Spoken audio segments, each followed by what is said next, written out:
After the end of World War II, the world was split into two, East and West. This marked the beginning of the era called the Cold War.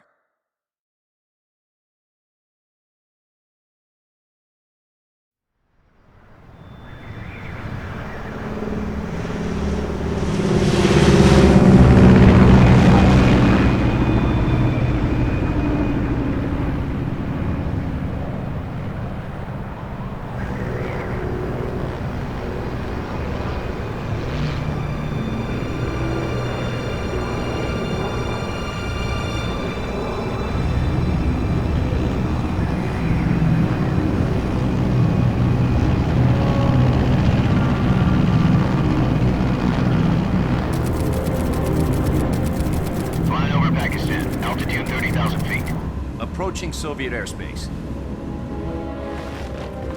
20 minutes to drop off. Commencing internal depressurization. Equipment check. Arm main parachute. All right. You ready to go? Drop zone still showing a high pressure mass. Cav okay. Good. We've got high visibility.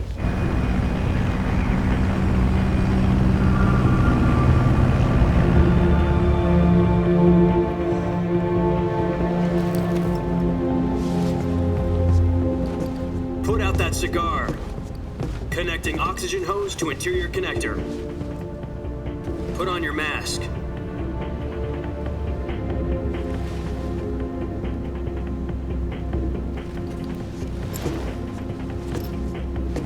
Does this panty waste know what he's doing?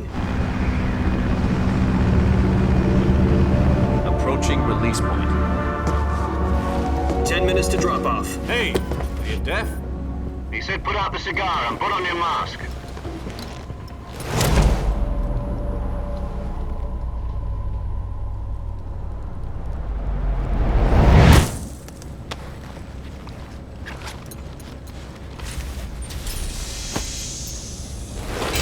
Depressurization complete. Checking oxygen supply. 6 minutes to drop off. Opening rear hatch.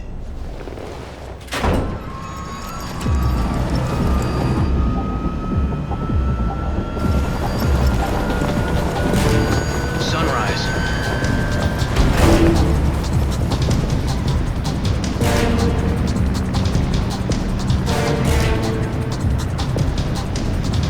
External temperature minus 46 degrees Celsius. 2 minutes to drop off. Stand up. You'll be falling at 130 miles per hour. Try not to get frostbite from the wind chill. 1 minute to drop off. Move to the rear. Activate bailout bottle. This is one for the history books. The world's first halo jump.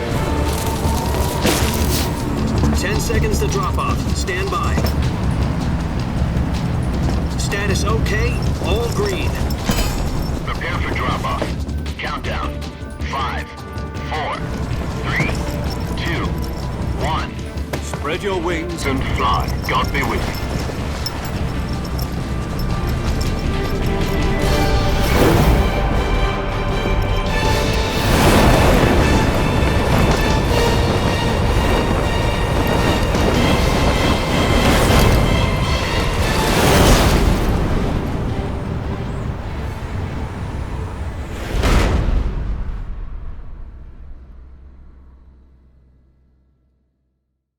Jack, I've got some important news. The head of the CIA has finally given us the green light for the virtuous mission. Virtual mission? No, the virtuous mission. The future of our Fox unit depends on it. If it succeeds, we'll be officially organized into a unit. Virtuous mission? Sounds like some kind of initiation ritual. You know, don't get cocky. This isn't a training op. Right. So what exactly is this wonderful mission? Well, about 2 years ago, a certain Soviet scientist requested asylum in the West through one of our moles. His name is Nikolai Stepanovich Sokolov. He's head of the OKB 754 Design Bureau, one of the Soviets' top-secret weapon research facilities, and the East's foremost expert on weapons development. Sokolov? Isn't he that famous rocket scientist? The very same. On April the 12th, 1961, the Soviets achieved the first manned spaceflight in history. The Earth was blue, but there was no God. Well spoken. The rocket that carried Yuri Gagarin to orbit was the A-1, known as the Vostok rocket. Sokolov is said to be the man most responsible for the multi-engine cluster used in that rocket. After Gagarin's flight, Sokolov left rocket development to become the head of the newly established Design Bureau. From a lowly technician to head of a design bureau, that's quite a success story, so why do you want to defect? It seems he'd become afraid of his own creations. Afraid? Call it a crisis of conscience. And for that, he left his country and his family behind and went over the fence? Not exactly. One of his conditions was that his family was also to be taken safely to the west. We used a mole to get the family out first and succeeded in sneaking Sokolov over the Berlin Wall shortly afterwards. I was the one who conducted the operation. The security on the eastern side was still full of holes back then. Then what? We got Sokolov over in one piece, but the whole ordeal had left him exhausted, and we checked him into a hospital in West Berlin. It took him 2 weeks and more than 600 miles to get from the research facility in the Soviet Union to Berlin. He was in no condition to say anything coherent. And it was only a week later that we had something much bigger on our hands. The Cuban Missile Crisis. October the 16th, 1962, President Kennedy received word that the Soviets were in the process of deploying intermediate-range ballistic missiles in Cuba. The President demanded that the Soviets dismantle and remove the missiles. At the same time, he announced a naval blockade to prevent further missile shipments from reaching Cuba. But the Soviets didn't back down, instead placing their armed forces on secondary alert.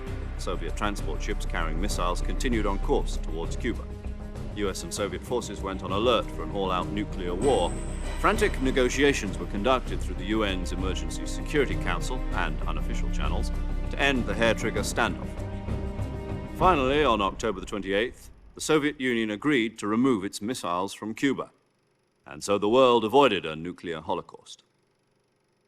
But in order to get the Soviets to pull their missiles out, we had to make a deal. You mean the one where the US agreed to remove its IRBMs from Turkey? No. The Jupiter IRBMs deployed in Turkey were obsolete, and we were going to get rid of them anyway. They had no strategic value whatsoever to either the US or the Russians. The Turkey deal was a ruse, a cover story that was fed to the other intelligence agencies around the world. So what did the Russians really want? Sokolov. They wanted us to return Sokolov. You mean the Soviets pulled out of Cuba just to get their hands on Sokolov?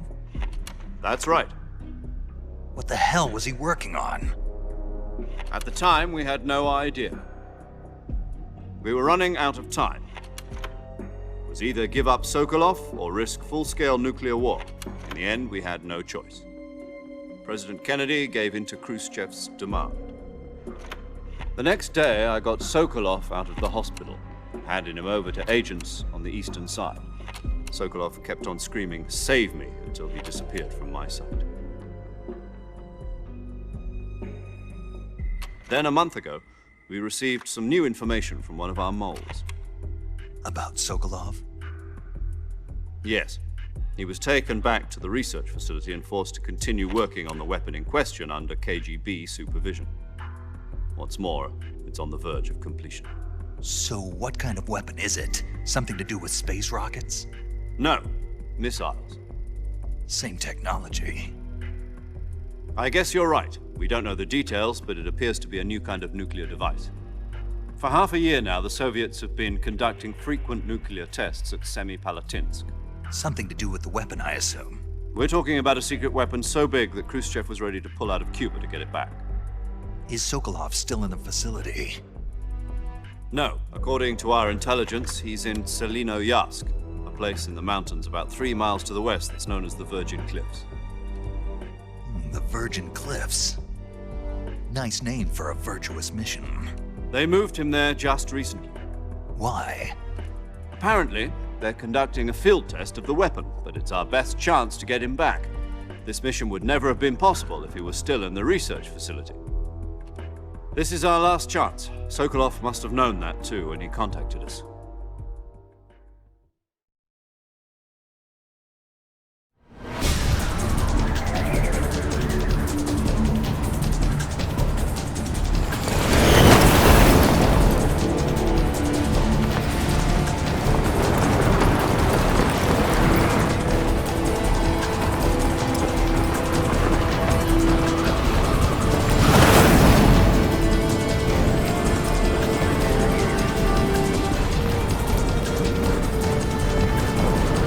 Listen up, Jack. Your mission is to infiltrate Selino-Yarsk in the Soviet mountains, ensure the safety of Sokolov, and bring him back to the west.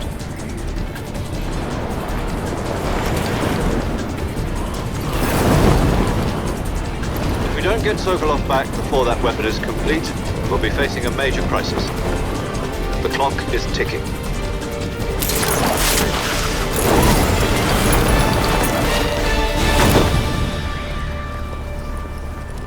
Once we've confirmed the rescue of Sokolov, stand by at the recovery point.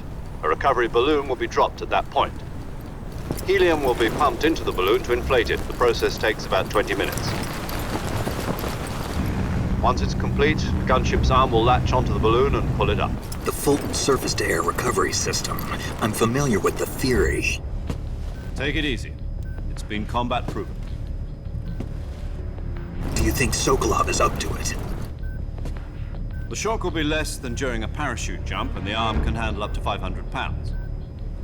So you're planning on going over the border in a single combat Talon? She's equipped with two 6-barrel 20mm Vulcan cannons, as well as two 40mm machine guns. Sounds like she could hold her own against a battalion of tanks.